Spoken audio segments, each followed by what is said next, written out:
because it's iconic. Football বিশ্বের অন্যতম জুটি এবং অন্যতম চরিত্র হলো ক্রিস্টিয়ানো রোনাল্ডো আর জর্জিনা রদ্রিগো। দীর্ঘদিনের প্রেমের পর অবশেষ তারা বিয়ের পিঁড়িতে বসছেন, এমন গুঞ্জন এখন বিশ্ব জুড়ে। কিন্তু ভাই, আপনি বিশ্বাস করেন এই আলোচনার কেন্দ্রবিন্দুতে রয়েছে আরেকটি বড় প্রশ্ন।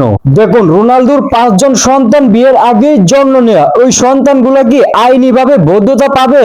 পর্তুগিজ এবং স্প্যানিশ আইন অনুযায়ী কোন দম্পতি যদি বিয়ের আগে সন্তান জন্ম দিলেও পরবর্তীতে যদি তারা আইনগতভাবে বিবাহ বন্ধনে আবদ্ধ হয়, তবে সেই সন্তানরা পূর্বের সকল অধিকার ফিরে পায় এবং পূর্ণাঙ্গ বৈধ অধিকার হিসাবে স্বীকৃতি লাভ করে। তাছাড়া ক্রিস্টিয়ানো রোনাল্ডো তার প্রতিটি সন্তানের জন্ম নিমন্ত্রণে নিজের নাম পিতা হিসাবে স্বীকৃতি দিয়েছেন এবং জর্জিনা অন্যতম স্নেহের সাথে এই সন্তানদের নিজের সন্তান হিসেবে লালন পালন করে থাকে। অর্থাৎ এই সন্তানগুলা রোনাল্ডো এবং জর্জিনার যতগুলা সম্পত্তি আসে, এই সব সম্পত্তির অধিকারী আইন অনুযায়ী এটা হচ্ছে বৈধ।